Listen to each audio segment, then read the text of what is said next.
Sebelum manusia diturunkan ke bumi, tidak tersebut sebagai kesempurnaan hidup. Karena dia adalah suci. Kenapa disebut suci manusia? Sebab manusia masih sebagai Tuhan pada waktu itu. Belum berpisah dengan Tuhan. Belum berpisah dengan Maha Suci. Setelah berpisah dengan Maha Suci, tersebut sebagai manusia hidup, maka kehidupan manusia ini disempurnakan oleh Maha Suci. Nah, di dalam kesempurnaan ini tidak ada sesuatu apapun yang tidak ada di dalamnya. Nah, di dalam kesempurnaan ini tidak ada sesuatu apapun yang di dalamnya itu tidak ada.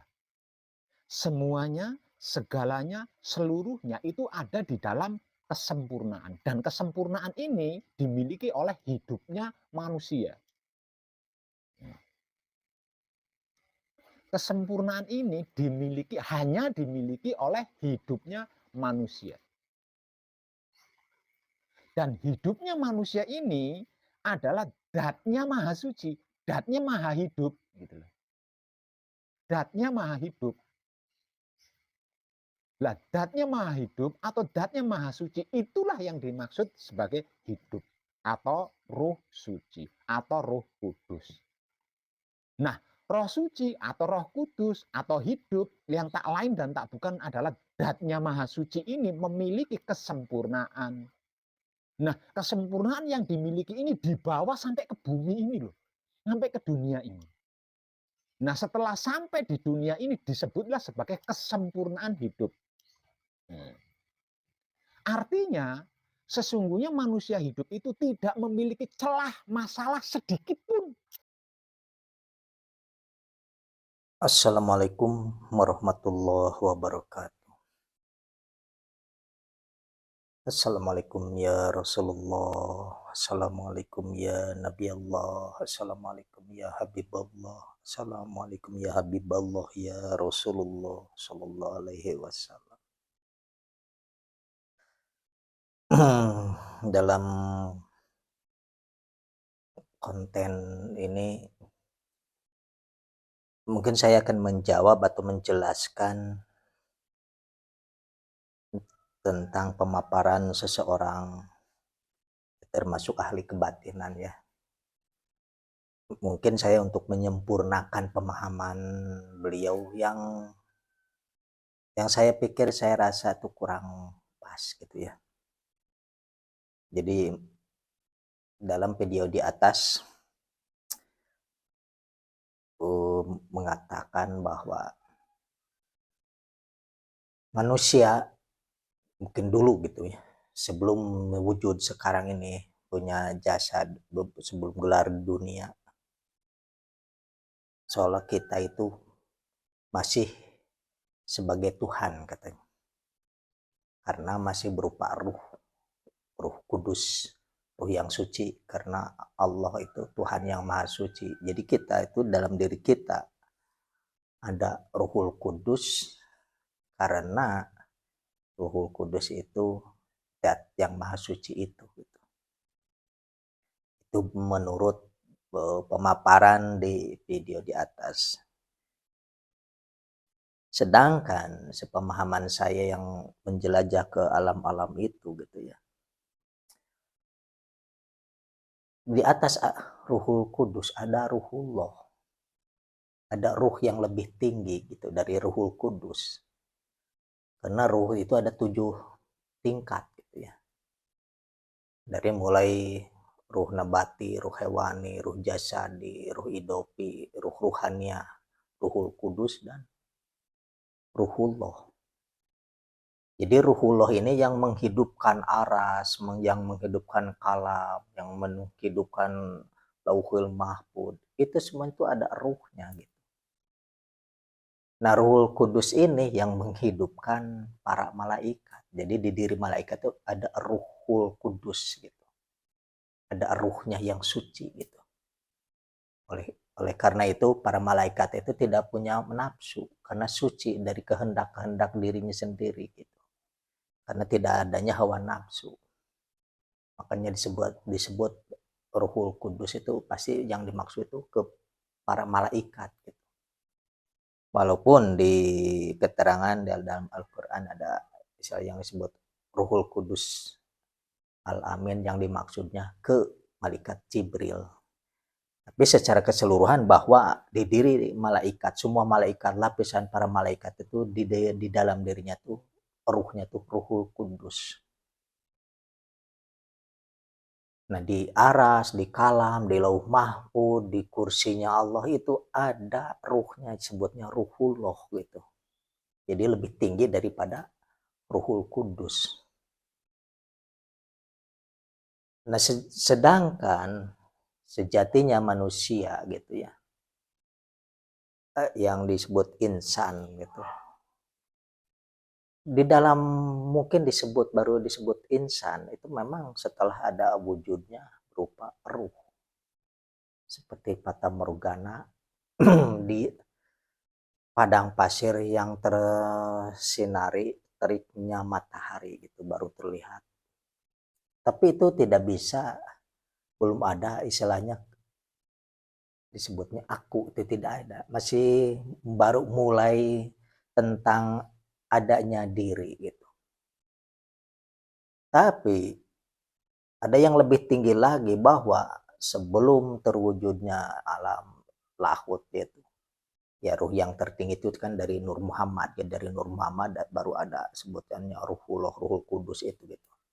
Jadi kalau tidak ada Nur Muhammad tidak akan terlihat mungkin lapisan-lapisan ruh itu atau lapisan cahaya Fata Morgana itu, pantulan dari teriknya, saking teriknya Nur Muhammad itu ibaratnya baru terlihat ada ruh-ruh itu. Nah sebelum itu kan ada nur lagi yang lebih tinggi daripada Nur Muhammad. Jadi di dalam diri Nur Muhammad itu saya ulangi bahwa ada nur lagi. Tapi nur yang di dalam diri Nur Muhammad itu tidak memantulkan cahaya. Jadi seolah kita itu melihat bulan yang terlihat terang, tapi tidak ada cahaya seperti siang hari karena tersorot oleh matahari ya kita bisa melihat segala apa saja di dunia ini. Karena ada pantulan cahaya sangat terang gitu. Nah kalau di dalam diri Nur Muhammad itu sendiri ada nur tapi tidak mengeluarkan cahaya. Cuma bolatan lampu saja seolah-olah seperti itu.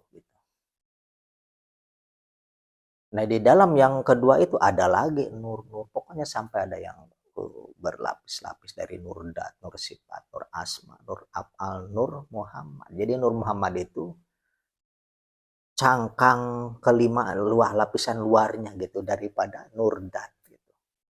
Istilahnya lebih halus lagi nur dat daripada Nur Muhammad gitu. Tapi posisinya itu kalau alam dunia seperti ini dari ujung sini ke sana gitu ibaratnya. Tapi kalau di Nur Muhammad ini lebih besar lagi gitu. Lebih besar lagi Nur Muhammad seolah mengurung itu al-falak galaksi yang ratusan atau miliaran, ratusan miliar jumlahnya. Itu masih di dalam lingkup Nur Muhammad. Tapi di dalam diri Nur Muhammad lagi ada nur yang lebih besar lagi. Lebih besar, makin lama makin besar. Yang terakhir syahadat. Dat yang maha suci ini tidak bisa digambarkan berupa kayak apa, tidak bisa diceritakan karena saking sucinya udah nggak bisa digambarkan.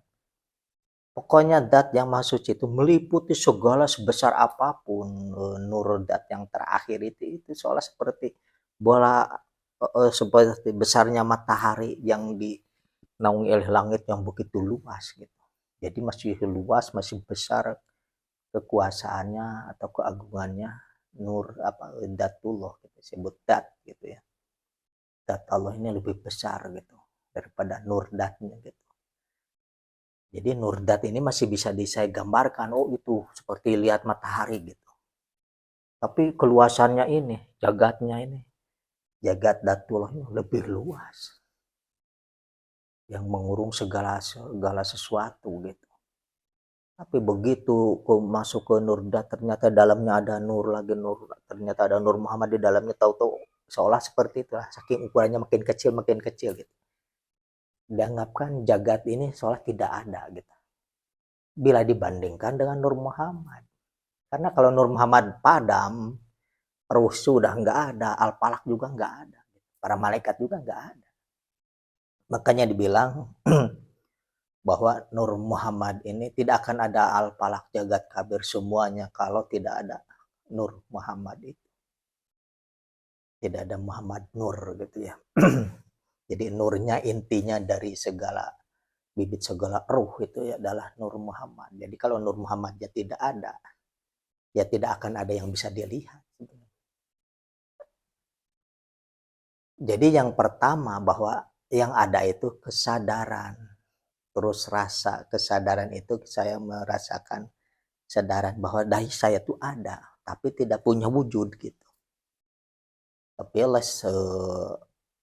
sifat Rahman Rohimnya Allah yang dalam itu mungkin masih dalam nurdat gitu ya. Keinginan rasa ini disorot, tahu-tahu pas baru wujud berupa ruh itu. Jadi ruh masih bisa saya lihat gitu ya. Walaupun bentuknya tidak seperti sosok manusia atau sosok malaikat atau sosok apa yang bisa dikira-kira, oh ini kepalanya, ini badannya. Kalau ruh tidak. Karena seperti kita melihat kobaran api aja gitu. Meliuk-meliuk, pokoknya belum berbentuk. Ruh berbentuk ketika dia sudah masuk diberi pakaian jasad gitu. Dia masuk ke bumi ya bulat gitu. Jadi karena di tiap planet juga itu ada ruhnya gitu. Di situ ada malaikatnya, di situ ada ruhnya. Termasuk aras itu makhluk yang terbesar gitu. Karena di aras ini tersimpan kalam, lauh mahfud, kursinya Allah gitu. Kalau kita tembus ke aras, kalau mau istilahnya seolah kita melihat layar algoritma gitu ya, tentang perjalanan dunia, akhir dunia itu tak langsung muncul seperti video gambaran. Jadi seperti layar kosong, tapi begitu kita bertanya, ya Allah, saya melihat pengen tahu keadaan misalnya di Pulau Jawa, di Sumatera, bulan sekian, itu langsung muncul angka-angka atau huruf-huruf atau gambarannya seperti video yang langsung. Mungkin kalau dulu itu sebelum pemutaran kita nonton film, ada ekstra film yang lain gitu. Itu bisa dilihat nih.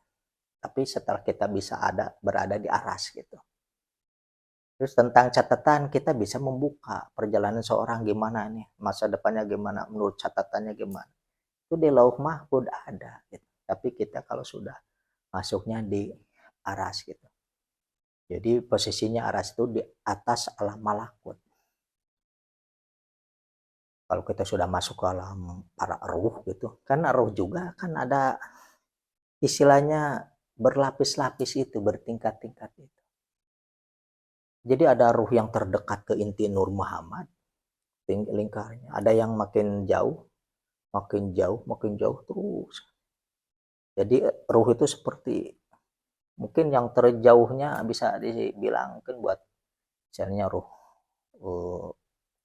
nabati, terus ruh hewani, ruh jasadi, makin dekat gitu. Yang paling terdekat yaitu sebutnya ruhullah, gitu, yang terdekat ke Nur Muhammad itu. Jadi tidak akan ada aras kalau tidak ada Nur Muhammad. Tidak ada lauh mahfud atau kalam, pena gitu. Kalau pena kalau cuma tolong catat, tahu itu tulisan ya seperti algoritma, tahu berat angka huruf-huruf. Padahal kita cuma bicara, tahu ada angka-angka yang tercatat di lauh mahfud itu. Jadi bukan seperti kita memegang pena gitu ya, kita menulis di buku kita dengan menulis ABC-nya, tapi tidak itu. Pena itu begitu Allah misalnya berfirman gitu langsung perjalanan seseorang bakal begini-begini tiap hari ini. Pokoknya catatan segala sesuatu. Sesuatu yang satu pohon aja, yang tumbuh, yang tidaknya, bibit yang pecah atau yang matinya, yang keringnya. Itu semuanya ada catatannya. Nah, makanya dalam Al-Quran disebutkan seandainya ilmu Allah itu dicatat dan penanya sebesar atau sebanyak pohon-pohonan di dunia, di bumi ini, dan tintanya 2 kali lipat lautan, itu takkan cukup menulis ilmu-ilmu Allah. Jadi maksudnya ilmu ini pengetahuan Allah tentang biji yang kering, apa yang basah, yang akan tumbuh, nantinya berapa lembar daun, daunnya kapan rontoknya. Itu rontoknya daun ada catatannya. Apa kena hama, hama apa yang menyerang, sebabnya apa, itu semua ada catatannya di Lauhul Mahfuz itu. Yang mencatatnya apa? Yaitu pena. Pena bergerak sendiri, kenapa? Ada ruhnya itu di situ, makanya ruhullah yang menghidupkan pena. Jadi yang tertinggi itu ruhullah, baru ruhul kudus, baru ada para malaikat gitu. Itu setelah ada wujudnya gitu kan.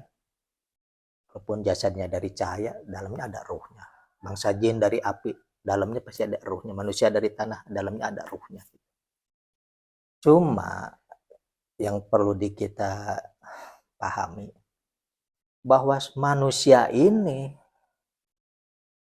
yang telah diberi kesempurnaan oleh Allah karena apa? Ruhnya bukan cuma satu. Ruhnya itu berlapis-lapis di dalam diri manusia itu. Dari mulai ruh nabati ibaratnya, hewani, jasadi, ruh idopi, ruh ruhaniyah, ruhul kudus, ruhullah itu ada di dalam diri semua orang. Cuma kita mau sampai ke dalam kemurnian si ruh itu sebagai ruh ruhaniyah ibaratnya yang diangkat bisa jadi para wali. Kalau dulu para nabi ya dapat ilham langsung dari malaikat karena ruhnya di dalamnya ruh tingkat ketiga, ruh ruhaniyah. Karena yang membisikkan ruhul kudus karena lapisannya dari atasannya gitu. Makanya bagian nabi karena ruhnya seorang nabi, panis asistennya juga ruhul kudus, yaitu malaikat Jibril gitu. Tapi baginda Nabi bisa mengolah, membersihkan jiwa lahirnya atau batinnya itu dengan bertauhid kepada Allah, terus-terusan bergantung kepada Allah, minta pertolongan terus, pokoknya bersangkut ke Allah itu, tidak menjadikan sesuatu itu perantara gitu.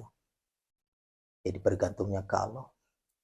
Akhirnya si ruh yang tadi bisa dimurnikan sampai ke intinya yang paling murni, yaitu ya ruhullah. Itu makanya baginda Nabi bisa Isra Mi'raj melewati Sidratul Muntaha, malaikat Jibril ditinggalin di situ. Karena kadar ruhnya di dalam diri malaikat Jibril cuma sampai di Ruhul Kudus. Sedangkan di dirinya baginda Nabi, di dalam dirinya ada ruhullah, makanya bisa tembus. Nah, kadar ruh ini bisa disucikan, dibersihkan dengan hakikat syariatnya, dengan amaliyah, dengan bergantungnya iman dan Islam, takwa dan tauhid. Setelah bersih juga tetap kita itu sebagai insan. Itu insan kamil, yang insan yang sempurna dari lapisan ruh ini semuanya sudah bersih, murni gitu. Apa untuk membersihkan yang intinya ke batinnya atau ke masalah ruh? Dengan zikrullah. Banyak-banyak berzikir kepada Allah, mengingat Allah. Ya zikirnya banyak per ininya gitu, yang harus ditempuhnya itu. Mungkin kalau yang paling cepat itu zikir dengan rasa gitu. Walaupun ada kalimat-kalimat yang diucapkan, dilisankan, lisannya berucap, mengucapkan kalimat, tapi batinnya juga mengikuti, rasanya juga hadir di situ. merasakan masuk ke kalimah itu yang kita wiridkan, misalnya yang kita zikirkan gitu. Jangan cuma lisannya zikir Allah, Allah pikirannya ke mana-mana gitu. Yang nggak masuk. Jadi untuk membersihkan lapisan-lapisan ruh tadi gitu. Mungkin kalau ahli-ahli tirakat itu ada fase-fasenya gitu. Seperti berpuasa gitu. Menghindari makan, sampai kan ada ngeblank, ada puasa pati geni itu. Itu untuk melemahkan sifat ruh nabati gitu, tidak makan, tidak minum. Karena dalam makanan itu ada ruh nabati yang jadi vitamin di tubuh kita, itu ruh-ruh juga gitu. Terus ada ruh hewani, makanya ada yang berpuasa tidak makan-makan yang bernyawa gitu, seperti ikan, telur, daging, gitu, susu, yang sumbernya dari yang bernyawa istilahnya. Ada tirakat seperti itu. Supaya ruh kita, ruh hewani kita dalam diri kita itu ditundukkan dengan puasa itu. Gitu. Itu dalam lelaku gitu ya. Jadi banyak tirakat-tirakat yang istilahnya hakikatnya untuk menghantam level ruh-ruh itu gitu. Karena sejatinya di dalam diri manusia itu 7 lapisan ruh itu ada gitu. Cuma kemampuan kita sampai di mana untuk membersihkan ruh itu, untuk memurnikan, mensucikan ruh itu sampai di mana, sampai yang ruh tingkatan berapa gitu bisa kita sucikan. Karena sebentar lagi nih ya bulan Ramadan, kebanyakan kan puasa cuma menahan lapar dan haus saja gitu. Tapi tidak meningkat gitu hakikatnya saum itu sendiri. Nah ini selama sebulan mungkin bagi orang awam itu buat menyucikan memurnikan, mengendalikan dari ruh nabati saja atau ruh hewani saja gitu. Kalau ke atasnya ruh jasadi, ruh hewani, ruh idopi, ruh ruhaniah masih jauh, berarti masih diperbanyak dengan banyaknya, bukan sekedar saumnya saja, berarti ya harus dengan banyak zikirnya gitu. Harus sering-sering melawan hawa nafsu, karena kalau roh yang suci ini tidak kita pupuk, kita beri kekuatan gitu dengan banyak zikir gitu, zikrullah. Itu yang akan menguasai nafs gitu. Hawa nafsu gitu. Jadi keinginan-keinginan, kehendak-kehendak kita aja gitu. Yang mendominasi diri kita ini. Jadi balik lagi bahwa sejatinya kita itu di alam dat lebih tinggi itu sebenarnya dari level Ruhul Kudus gitu sebenarnya. Di atas Ruhul Kudus ada Ruhullah.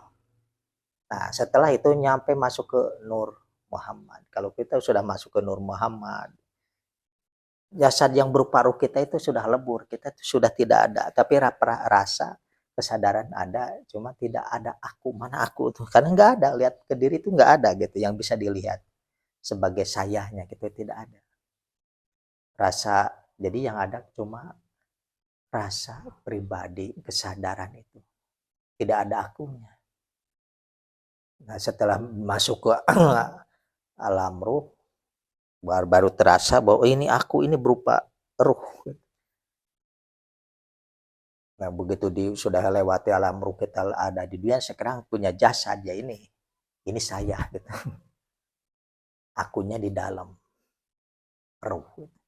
Tapi begitu masuk ke dalam diri ruh itu sendiri, tidak ada lagi akunya gitu.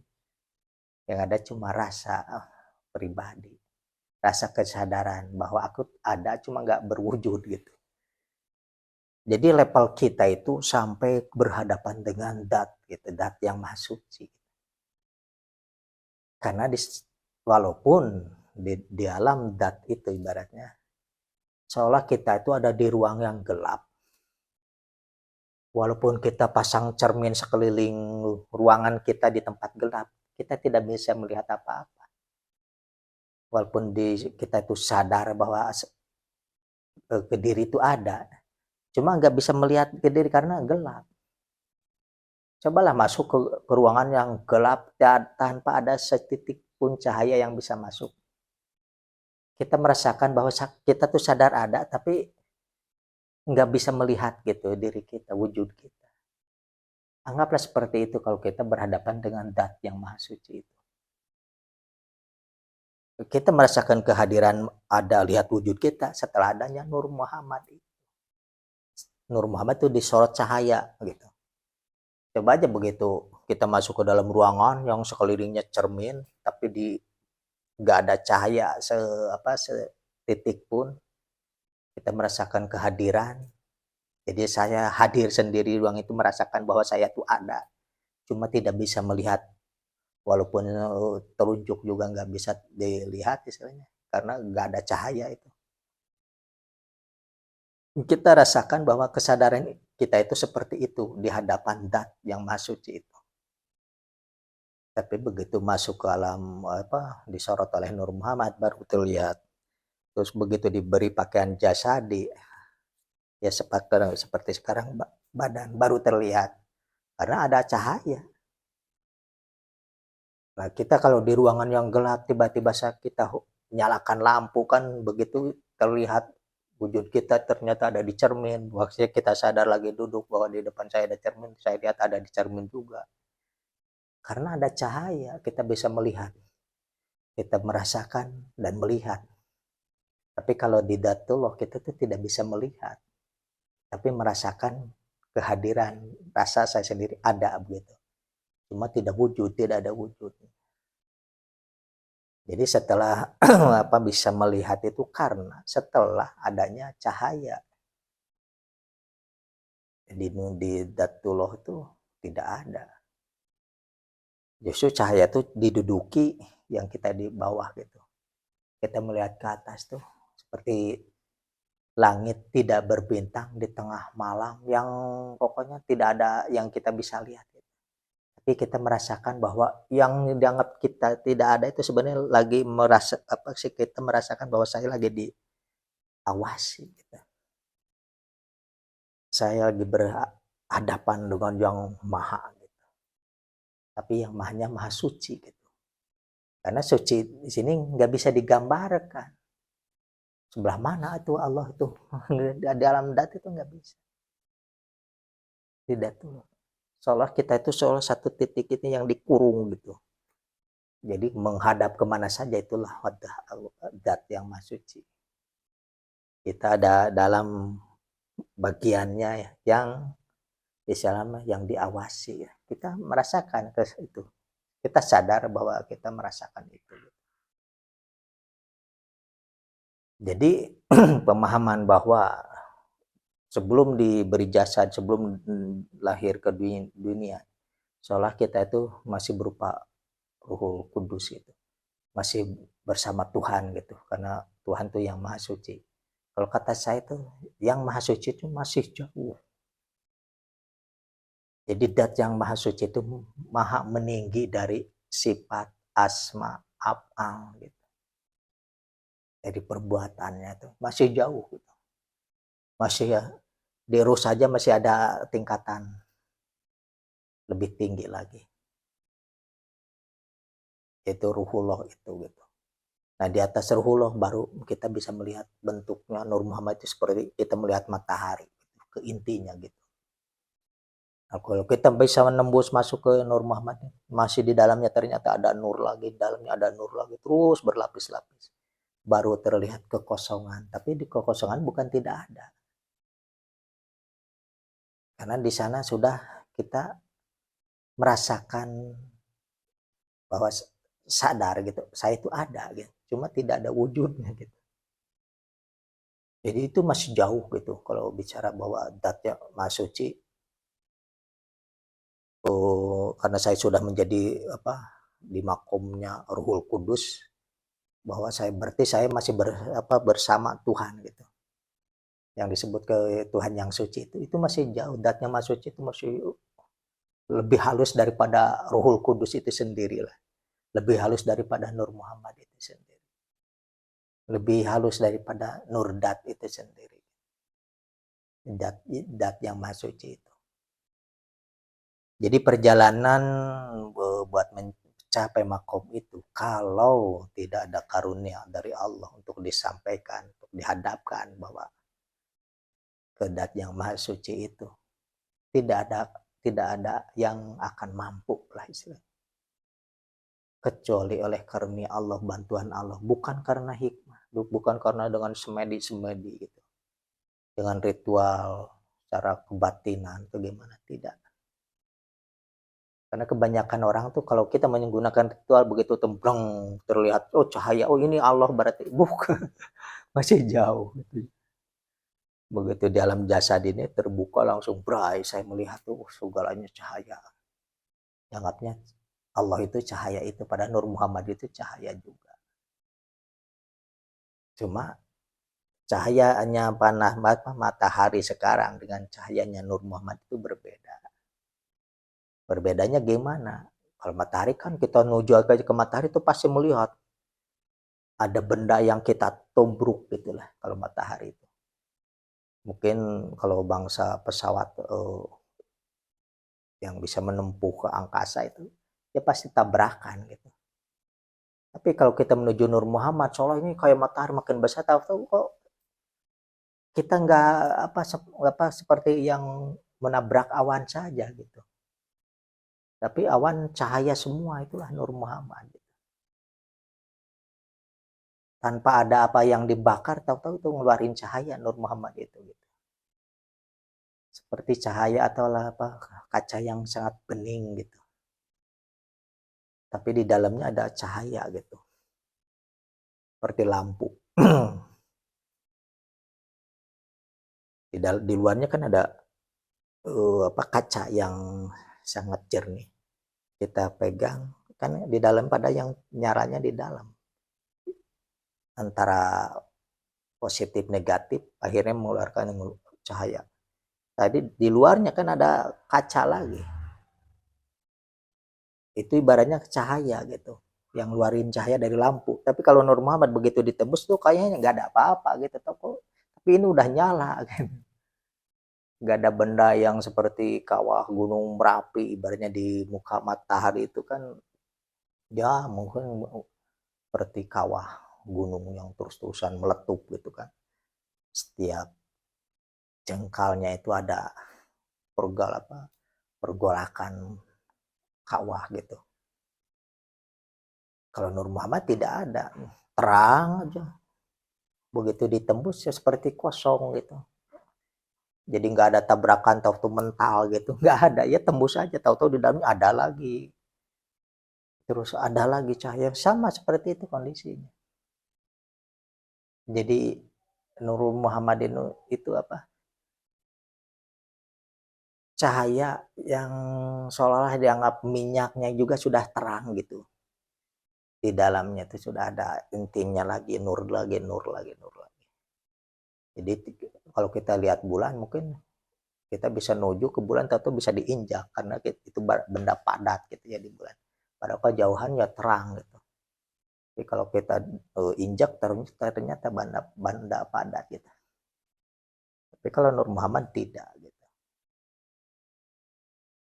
Jadi kalau kita nyampe di makom Ruhul Kudus gitu ya, misalnya ke lapisan ruh buat para malaikat gitu. Seperti kita untuk melihat Fata Morgana itu, kita melihat ada yang lebih besar. Ternyata di depan kita itu masih lapisan ruh lagi sebenarnya gitu. Jadi ruh yang pertama ini Ruhul Kudus kita ini, saya ini masih nombor ke sini gitu, ke barisan yang terdepan gitu. Tapi kalau kita sudah bisa membersihkan dari Ruhul Kudus ini dengan memurnikan ketauhidan segala macam gitu, kita masuk ke ternyata di dalamnya kok ada lagi yang di depannya gitu. Seperti orang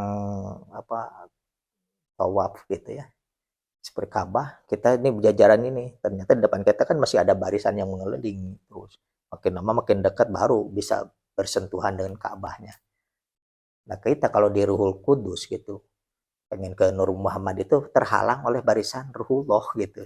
Ruh lagi di depan kita itu ada ruh lagi. yang mungkin ya bisa apa jumlahnya banyak atau cuma lebih besar gitu ukurannya gitu. Karena kalau malaikat kan jumlahnya bisa jadi setiap Ruhul Kudus ini, setiap satu malaikat jumlahnya berapa ratus apa ribu miliar, 4 triliun.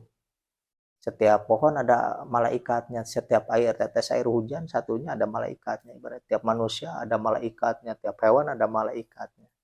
Tiap bulu, selembar bulu aja ada malaikat. Ya nggak kehitung. Nah, jadi dari Ruhul Kudus baru ke depannya seolah kalau mau ke intinya ke Nur Muhammad itu di depan kita ada rombongan kumpulan Ruhullah. Kalau kita sudah bisa nembus, baru tidak, oh itu Nur Muhammad. Seperti kita lihat matahari. Gitu. Kalau kita diumpamakan ke depan gitu, ibaratnya, oh itu Nur Muhammad di depan kita. Ya sama-sama terus mengelilingi gitu. Tapi begitu kita tembus masuk ke des Nur Muhammad, ternyata seperti lapisan apa, gumpalan cahaya saja gitu. Masuk ternyata udah lama kan tembus sekian kilo, mungkin kalau dianggap bulat kita tembus dari sini keluar dari sini nih keluarnya gitu kalau dianggapkan dibulatkan gitu. Jadi kita tembus, oh itu Nur Muhammad tembus dari sisi sebelah sini tembus ke sebelah sana, ternyata di sana tuh oh itu ada lagi nur lagi gitu. Berlapis-lapis nur jadi seperti itu. Yang terakhir itu dah zat yang maha suci yang tidak bisa kita gambarkan, tidak bisa kita lihat, karena wujud kita yang berupa ruh saja sudah nggak ada gitu. Cuma rasa kesadaran itu ada. Kita merasakan kehadiran bahwa saya ada gitu. Cuma kalau lihat ke wujud kita nggak ada gitu, nggak ada wujudnya. Jadi buat orang yang berpemahaman seolah kita dulu tuh seolah lapisan ruh yang tertinggi itu seolah di Ruhul Kudus, ruh yang suci, langsung dat yang maha suci itu tidak, masih jauh ke datnya itu, masih jauh. Karena di depan kita ada Ruhullah, ruh yang menghidupkan aras, yang menghidupkan lauhul mahfud, yang menghidupkan kalamullah, pena itu seperti algoritma. Jadi kalau kita memandang ke Nur Muhammad itu segala muncul gitu sebenarnya kalau kita pandang di luar gitu. Ya Allah pengennya ya memang saya sendiri manggilnya ya Allah saja, tapi bukan menyembah Nur Muhammad itu. Jadi saya manggil ya Allah karena Allah itu udah ismu dat, namanya dat yang maha suci gitu. Panggil ya Allah, saya minta pengen melihat gitu tentang perjalanan di satu kasus lah seperti pilkada, pilwalkot lah, pemilihan wali kota. Di antara ini nih tahu dari Nur Muhammad itu seperti layar putih gitu lah, atau muncul wajahnya, itu seperti gitulah. Tapi itu kita berhadapan sudah melampaui lapisan ruh tertinggi gitu. Seolah kita sudah mendekati ke intinya, ke Nur Muhammad itu, baru bisa dibilang udah lapisan, udah di aras gitu lah itu. Jadi dia lapisan ruh antara apa ini sudah masuk ke lingkup aras itu gitu. Karena aras itu makhluk terbesar gitu dibandingkan dengan lapisan-lapisan langit. Dan para malaikat tertinggi itu cuma di bawah aras, makanya ada 8 malaikat penjaga aras gitu. Yang di atasnya aras apa? Ya bangsa ruh, tidak ada malaikat gitu. Jadi kalau malaikat pengen nembus ke atas aras itu, ya mungkin harus ngeraga sukma gitu. Harus meninggalkan jasadnya gitu, walaupun dari cahaya. Karena jasad dari cahaya akan lebur di cahayanya ruh gitu. Mungkin kalau cahaya dari jasadnya walaupun berbentuk cahaya, saya masih bisa melihat bentuk wujud mukanya para malak gitu ya. Walaupun kita seolah melihat ke bongkahan es yang sangat besar yang diukur tapi bisa hidup gitu. karena kita bisa tembus lihat seperti dari kaca gitu. Tapi kita bisa melihat gerakan malaikat itu sendiri. Nah, kalau udah lapisan di ruh mas sudah tidak bisa dilihat. Oh, ada sayapnya ini. Ruh itu tidak bisa digambarkan seperti itu. Kalau ruh, kalau malaikat bisa. Oh, itu bersayap. Oh, itu pakai ini gitu. Oh, ya memang susah digambarkannya karena bermacam-macam gitu ya. Bentuk jenisnya malaikat juga gitu. Cuma rata-rata seolah-olah simbol itu ada di belakang, ada seperti sayap gitu ya. Walaupun kadang-kadang kan itu kalau pakai jubah ya tidak terlihat kalau wujudnya ke manusia, dibuka ya tetap aja seperti manusia. Tapi begitu keluar dari jasad perwujudan manusianya ya bentuk aslinya ya udah besarnya tuh yang nggak kebayang ya. Mungkin satu gunung aja bisa dilihatnya dibandingkan dengan satu malaikat, lebih besar malaikat itu sendiri. Jadi nggak bisa digambarkan ukurannya gitu kalau malaikat. Tapi kalau bangsa ruh tidak bisa dibayangkan bentuknya. Kalau melihat oh itu para ruh ya, kenapa itu ada sayapnya? Kalau melihat ada sayapnya berarti malaikat gitu. Istilahnya begitulah. Kalau ruh tidak bisa digambarkan gitu. Cuma terlihat ada seperti itulah liuk-liukan api gitu kalau bangsa ruh. Tapi tidak seperti api yang merah misalnya. Tidak, itu seperti gambarnya seperti fata morgana lah kalau di siang hari gitu ya. Lihat padang pasir yang luas di tengah terus kita lihat ini. Itu seperti kelihatan seperti air tapi dilihat ini nggak ada air gitu. Dikejar itu tidak ada. Seperti itulah kalau bangsa ruh. Tapi nggak diem gitu. Nggak seperti lapisan meling aja diem gitu. Enggak, kalau ada pergerakan. Cuma dalam bentuknya tidak bisa digambarkan. Kalau malaikat bisa. Bangsa jin apalagi manusia jelas. Manusia kan wujudnya seperti ini. Kelihatan kan wujudnya. Adamnya gitu. Mungkin itulah sekilas yang saya bahas untuk menjawab atau menjelaskan lagi bahwa sejatinya diri manusia kita bisa lebih tembus gitu ya, nggak cuma di makomnya Ruhul Kudus gitu, karena di depan Ruhul Kudus ada Ruhullah, ada ruh lagi gitu. Di depan Ruhullah ada Nur Muhammad, di dalam diri Nur Muhammad ada lagi nur yang terakhir itu dat yang ada. Sejatinya kita adalah satu rasa kesadaran. Jadi yang aslinya kita rasa kesadaran. Jadi kita segala sesuatunya harus dengan rasa, dengan kesadaran bahwa saya itu ada, lagi zikir, lagi sholat, lagi puasa, lagi ibadah, istilahnya kayak gitu. Jadi rasa itu harus ke jasad ini, ke diri kita ini, wujud kita ini. Dengan jasadnya lagi sholat, rasanya di pasar, di toko, di mana, jangan seperti itu. Jadi rasa harus hadir di sini, karena yang dilihat oleh Allah itu rasanya kita di mana. Lagi sholat apa rasanya lagi sibuk urusan dunia gitu. Mungkin dicukupkan sekian dulu. Wabillahi taufiq wal hidayah. Wassalamualaikum warahmatullahi wabarakatuh.